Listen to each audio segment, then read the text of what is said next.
পুরো বিশ্বে অর্থ ব্যবস্থা দুইটা অর্থ ব্যবস্থা প্রচলিত। একটা হচ্ছে পুঁজিবাদী অর্থ ব্যবস্থা, আর একটা হচ্ছে সমাজতান্ত্রিক অর্থ ব্যবস্থা। তো খুব বেশি লম্বা আলোচনায় না গেলে পুঁজিবাদী অর্থ ব্যবস্থা বলা হয় যে বিশেষ কিছু মানুষের হাতে অধিকাংশ অর্থ কুক্ষিগত হয়ে যাওয়া, যে যেভাবে পারবে সম্পদ অর্জন করবে, তাতে কোনো বাধা নেই, সেটা যত বেশি পরিমাণেই হোক না কেন। আর সমাজতান্ত্রিক অর্থ ব্যবস্থা মোটের উপর বলতে গেলে তাদের স্লোগান থেকে বোঝা যায় কেউ খাবে কেউ খাবে না, তা হবে না, তা হবে, সবার সমান সমান।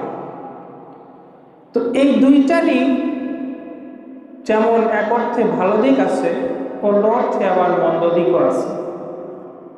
পুঁজিবাদী অর্থ ব্যবস্থার মন্দ দিক হলো, এখানে ওই যে আমাদের বাংলার একটা কথা প্রচলিত আছে, সেটা প্রতিফলিত হয়। সেটা হলো যে পানিতে পানি বাজে, সুখানে ধুলা উড়ে। যখন বৃষ্টি হয়, ওই যেটা উঁচু জায়গা সেখানে ঠিকই ধুলা ওড়ে, আর যেখানে নিচু জায়গা সেখানে পানিটা বেজে থাকে। তো টাকাটা যে অর্থ সম্পদওয়ালা টাকাওয়ালা তার হাতে আবারও টাকা চলে যায়। এটা হচ্ছে পুঁজিবাদী অর্থ ব্যবস্থার সারাংশ। এখানে গরিব আজীবন গরিবই থেকে যায়।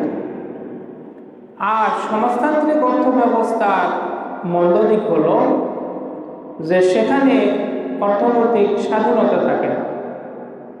যেহেতু সমানে সমানে একটা বিধান আছে, সেক্ষেত্রে কেউ যদি অতিরিক্ত পরিশ্রম করে সৎভাবে টাকা পয়সা উপার্জন করতে চায়, অন্যের তুলনায় এগিয়ে যেতে চায়, সে সুযোগটা আবার সেখানে থাকে না। ব্যক্তিগত অর্থনৈতিক স্বাধীনতা হরণ হয়। আমাদের বাংলাদেশে অর্থনীতিবিদরা বলতেছে যে এখানে এককভাবে পুঁজিবাদী অর্থ ব্যবস্থাও সরাসরি প্রয়োগ নাই, আবার সমাজতান্ত্রিক অর্থ ব্যবস্থাও প্রয়োগ নাই, আবার ইসলামের যে নিয়ম অর্থনৈতিক ব্যবস্থা সেটাও সরাসরি প্রয়োগ নাই, বরং সবকিছু মিলাই আছে, সবকিছু মিলাই আছে। তো এটা একটা জগা খিচুড়ি টাইপের অবস্থা হয়ে আছে। কোনো একক অর্থ ব্যবস্থা আমাদের এখানে রাষ্ট্রীয়ভাবে সামাজিকভাবে সরাসরি বরাবর মেনে চলা হয়। এটা হচ্ছে আমাদের পুরো বিশ্বের অর্থ ব্যবস্থার একটা থিম আপনাদের সাথে আলোচনা করার চেষ্টা করলাম। তো এখন আমাদের ইসলামের যে 5টি খুঁটির উপরে দাঁড়িয়ে কালেমা, নামাজ, রোজা, হজ, যাকাত, এই 5টি খুঁটির মধ্যে একটা গুরুত্বপূর্ণ খুঁটি এবং বিধান হচ্ছে যাকাত ব্যবস্থাপনা। এই যাকাত ব্যবস্থাপনা এটি আমাদেরকে পুঁজিবাদী বা সমাজতান্ত্রিক কোনো অর্থ ব্যবস্থার প্রতি নির্দেশ দেয় না। এখানে অর্থনৈতিক ব্যক্তি স্বাধীনতা যেমন থাকে, কেউ চাইলে নিজের মেধা শ্রম ব্যবহার করে ব্যবসা বাণিজ্য ফসল ফলিয়ে কোনো না কোনোভাবে অর্থনৈতিকভাবে এগিয়ে যেতে পারে, সে সুযোগটা যেমন আছে। আবার গরিবের প্রতিও খেয়াল রেখে সম্পদের আধিক্যতার পরিমাণ অনুযায়ী একটা একাংশ গরিবের উপরে বন্টন করে দেওয়ার কথাও বলা হয়েছে। এইটাই হচ্ছে যাকাত ভিত্তিক অর্থ ব্যবস্থার সিস্টেম। সুতরাং এখানে অর্থনৈতিক ব্যক্তি স্বাধীনতা যেমন রক্ষা পায়, আবার গরিব শুধু গরিব হইবে এটাও, এই সুযোগটাও থাকে না, গরিবও একটা অংশ পেয়ে যায়। এটাই হচ্ছে যাকাতের সিস্টেম।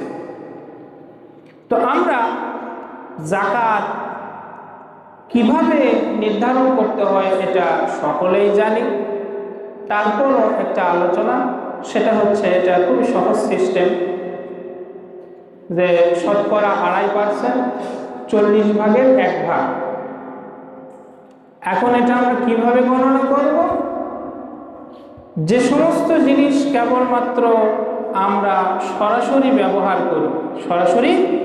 ব্যবহার করি, যেমন আমার বাসার ফ্রিজটা আমি সরাসরি ব্যবহার করি, আমার যে মোটরসাইকেলটা সেটা আমি সরাসরি ব্যবহার করি, আমার বসবাসের জন্য যে গৃহ সেটা আমি সরাসরি ব্যবহার করি। এরকম আমি এবং আমার পরিবার সরাসরি ব্যবহার করছি এমন আসবাবপত্র ব্যতীত আর স্থাবর জমি 1 বিঘা 2 বিঘা 4 শতক 8 শতক এরকম স্থাবর জমি ব্যতীত আর যত রকমের সম্পদ আছে সেগুলো সবই যাকাতের হিসাবের মধ্যে কাউন্ট হবে। শুধুমাত্র পশু, গৃহপালিত পশু যেগুলো আছে সেগুলো যদি ব্যবসায়িক উদ্দেশ্যে না হয় সেটাও নিজের ব্যবহারিক পণ্য হিসেবে গণনা হয়, ওটা আবার বাদ করে যায়। কিন্তু ব্যবসায়িক উদ্দেশ্যে কেউ যদি একটা খামার দেয়, 8-10টা 15টা গরু পালন করে, তখন আবার সেটা ব্যবসায়িক পণ্য হিসেবে পরিগণিত হয়।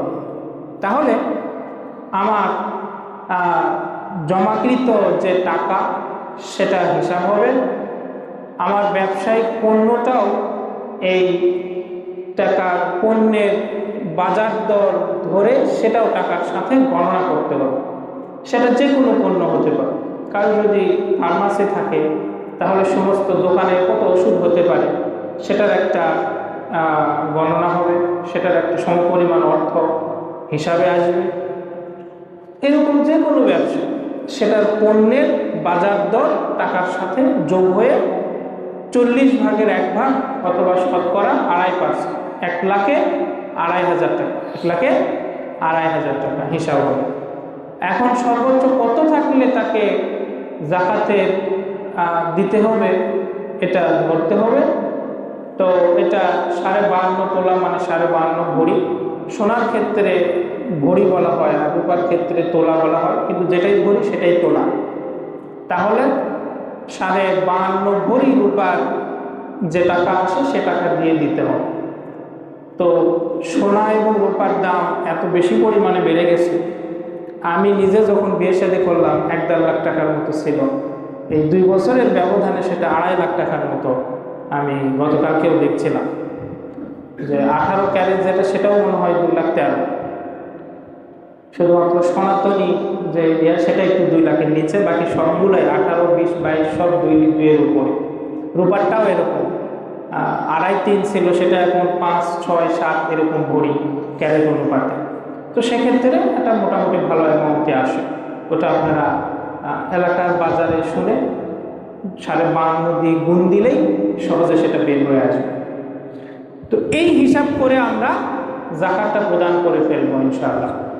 এখন আসি কোরআন সুন্নাহ থেকে এই যাকাত সম্পর্কে কিছু আয়াত এবং হাদিস আমরা শুনি যে এই যে আমরা যাকাতটা দেব, এই যাকাতের ফজিলতটা কি, তাত্ত্বিক কিছু আলোচনা আমরা শুনলাম। এখন একটু সরাসরি কোরআন সুন্নাহ থেকে কিছু আয়াত এবং কিছু হাদিস এর ব্যাপারে আমরা একটু শুনে আসি।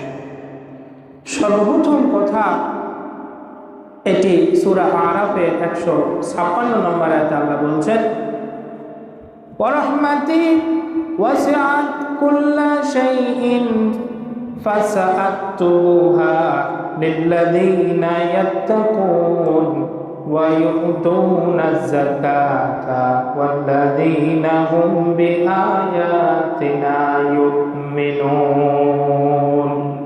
আল্লাহ বলছেন, আর আমার দয়া, ওয়ারহমাতি ওয়াসিআত কুল্লা শাইইন, সব কিছুতে আমার দয়া পরিব্যাপ্ত, এটা বিস্তৃত।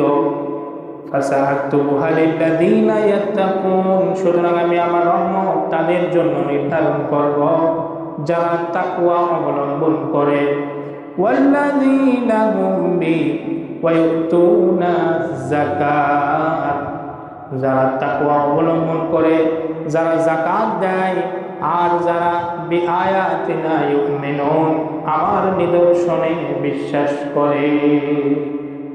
আল্লাহ বললেন যারা তাকওয়া অবলম্বন করে, যারা যাকাত দেয়, রহমতি ওয়াসিআত, আমার রহমত তাদেরকে ঘিরে নেয়। তো এই রমজান, এই রোজা, এগুলো হচ্ছে তাকওয়া অর্জনের একটা মাধ্যম।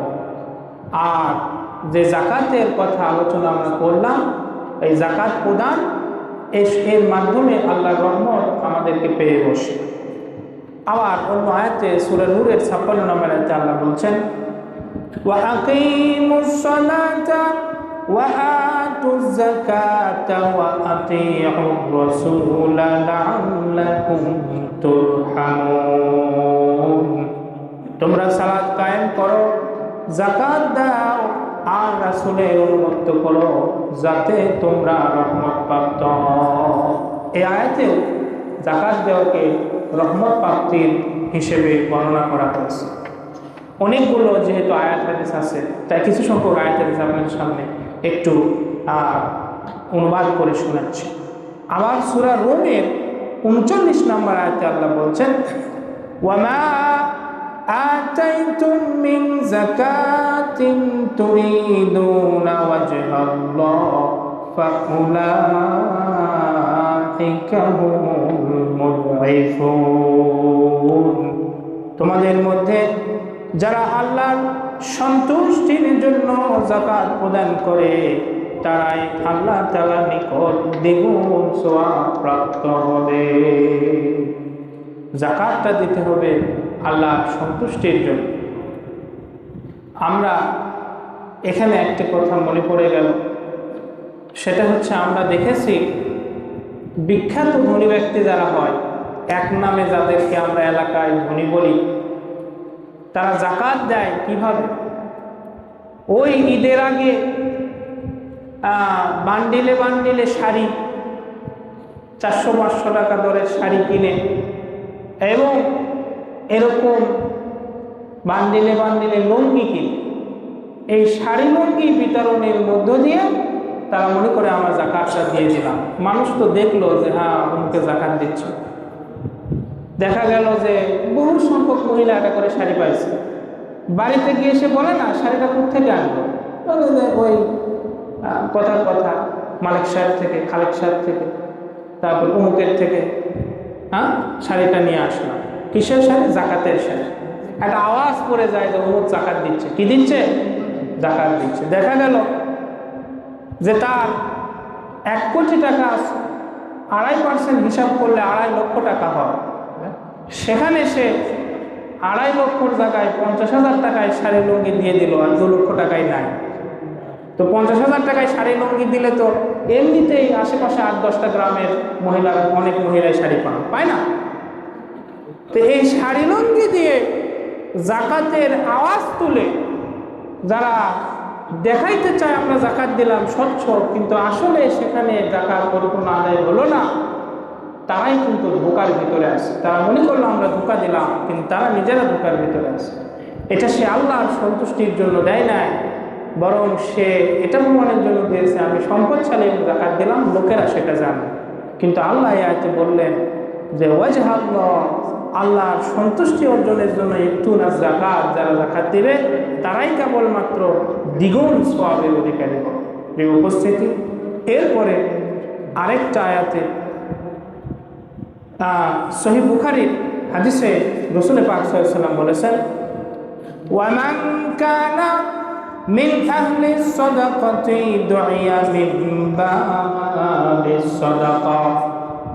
যে সদকা দানকারী, যে ফরজ সদকা দেয় তথা যাকাত প্রদান করে, কিয়ামতের দিন দুইয়া মিন বাবিস সাদাকাতি, সরকার দরজা দিয়ে তাকে জান্নাতে প্রবেশ করানো হবে।